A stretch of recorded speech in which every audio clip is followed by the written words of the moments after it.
did you finish the programs? Yep. But I noticed that they say the best man is someone named Alan Payne. If Kit is Matt's best friend, why isn't Kit the best man? Matt said that's the way Kit wanted it. He got here early too. But when Matt vanished, Alan was certain that Matt was playing a joke and refused to be the butt of it. So he went back to London, saying he'll reappear only when Matt does and not a moment before. You know, perhaps you should give Alan a call. 0044-020-7946-0481. He may have seen something while he was here that could help you find Matt. You'll have to use the phone down the road at the inn, however. My cell phone gets absolutely no reception here. I found these glasses in the fireplace in the nursery. Those are Matt's. You found them in the fireplace? Did you look there when you were searching for Matt? Of course not. Why would we look in the fireplace? Matt never, ever took his glasses off. Mostly because without them, he can't see 2 feet in front of him. Did he have an extra pair? It's possible. Any normal person with eyesight as bad as his would have had 10 extra pairs. But how did those get broken? Oh, Nancy, maybe he truly is in trouble. Let me do some more looking around before we jump to any conclusions. The glasses could still just be part of an elaborate practical joke. You're absolutely right. Please find him, Nancy. I do so want to strangle him. If Matt was staying in the nursery, where's his luggage? Right there by his cot. It's not there now. But it was there, just last night. I remember seeing it when I peeked in to see if he'd finally decided to reappear. At least, I think I saw it last night. If it's not there now, perhaps Donal moved it, took it to storage or something. Because I know I saw it after Matt went missing. So it's around here somewhere, just like he's around here somewhere. I'm sure of it. I'd better get to work. Good luck.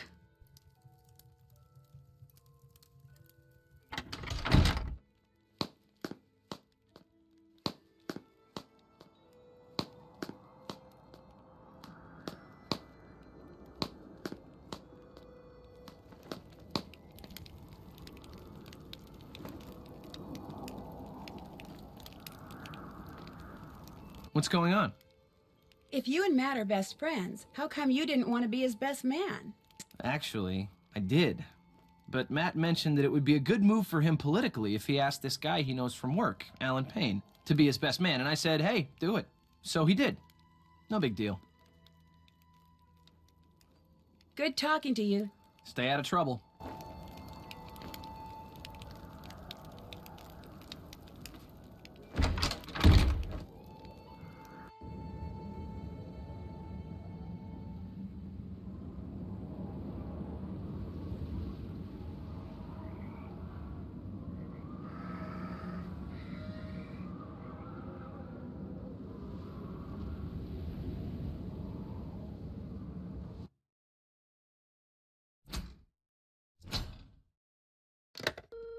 This is where my phone card comes in handy.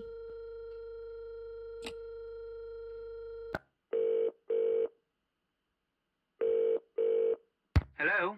Yes, hi. My name is Nancy Drew. I'm calling from Castle Malloy. I'm Kyler Mallory's maid of honor. Yes, I remember that name. Has Matthew finally put an end to that ridiculous prank of his? No, I'm afraid he's still at it. But if you have a second, could I ask you some questions? It should be a minute or two before my ride gets here. What's on your mind? Do you have any idea where Matt may be hiding? None. And if what you're really asking is, am I in on his little joke? The answer to that is absolutely, unequivocally, no. I detest practical jokes. Did you help look for Matt after he disappeared? I did not. As soon as Kyler said it would be just like Matt to disappear as a prank, I refused to join in any search for him. And when he didn't show up the next morning, I left. I did not travel all the way to Ireland to be made a fool of. Besides, I'd had quite enough of the three of them and rather liked having an excuse to leave. You didn't get along with them? I was fine. They're the ones who couldn't seem to get along. For instance, the evening before Matt disappeared, he and Kit had a terrible row. I couldn't make out exactly what was being said, but they both sounded very angry. Furious, I dare say. In fact, the next time I saw Kit, He was sporting a black eye. And the next morning, Matt and Kyler had a go at each other. Nothing physical, mind you, and once again, I couldn't make out what was said, but I promise you, they were quite put out with each other. I was more than happy to bid the lot of them farewell, though I imagine I'll be returning to the castle before too long. Matt is bound to find his prank as tedious as everyone else does eventually. I must be off. Nancy, it was a pleasure venting to you. Hopefully before too long we shall meet in person. Cheers.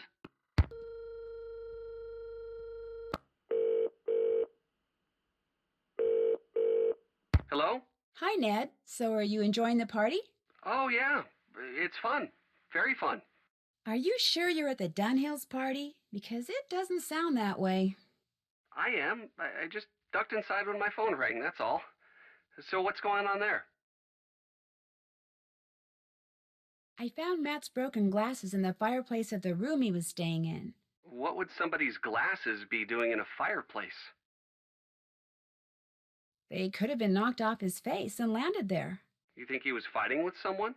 That's a possibility. I didn't admit it to Kyler, but I'm getting worried. Relax. Because you know what? If I wore glasses and if I were into playing practical jokes on people, I'd do just that.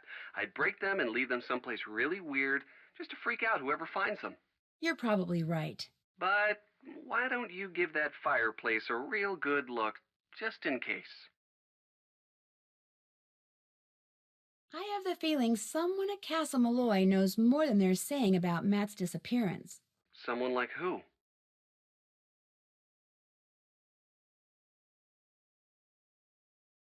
Someone like Kit. It's just real hard for me to ignore that black eye of his. Except it's so obvious.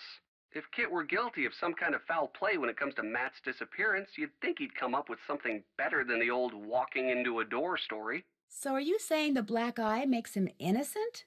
I'm just playing devil's advocate. You're the detective, not me. Thank goodness. I'll call you again, okay? Sure wish you were here. Bye, Nance. Bye, Ned.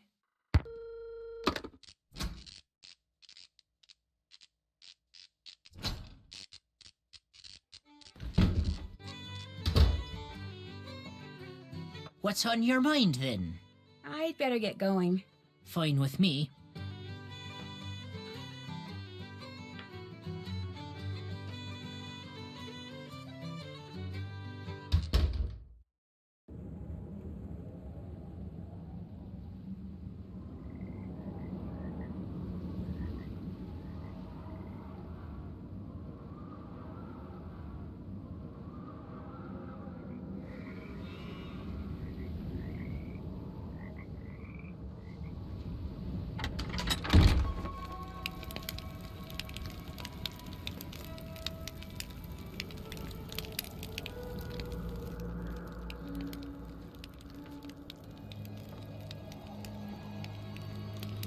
How's it going?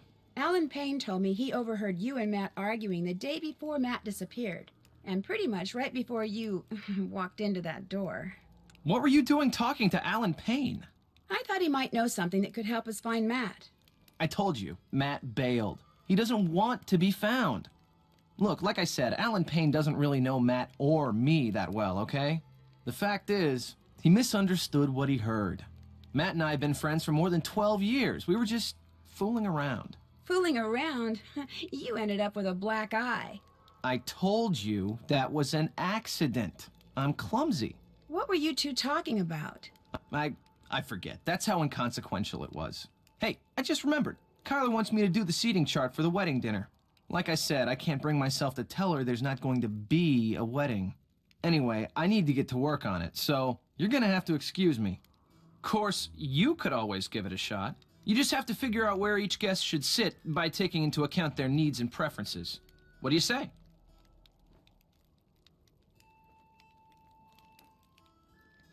Sure, I can do that.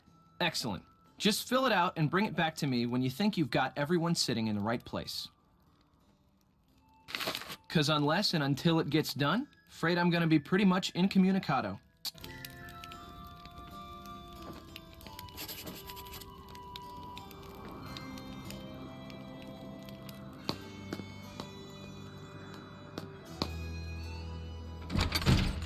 You have a lead? When I called Alan Payne, he said that on the day Matt disappeared, you and Matt had a pretty big argument. I dare say Matt and I have argued about one thing or another every day since we met. That's just how we are together. Can you remember what you were arguing about? I haven't the foggiest idea. Apparently, you should ask Mr. Big Ears Payne. I'll catch you later. Keep me posted.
I probably...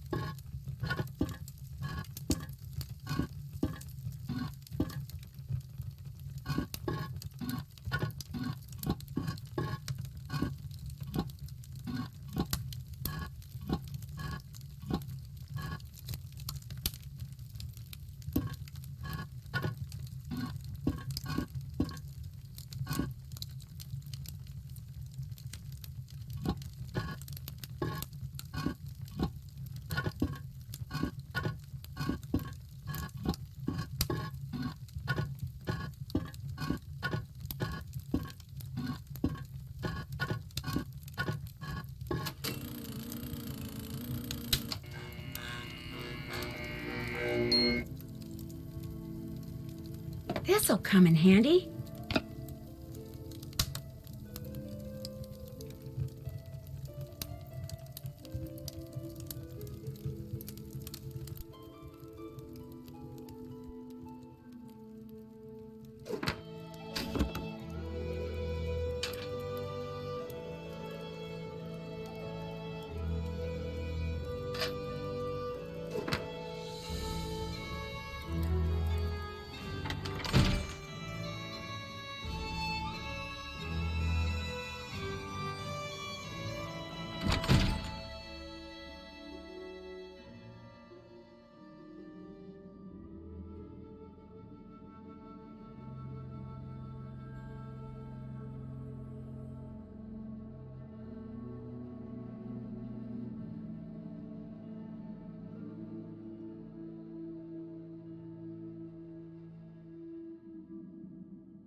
What is that?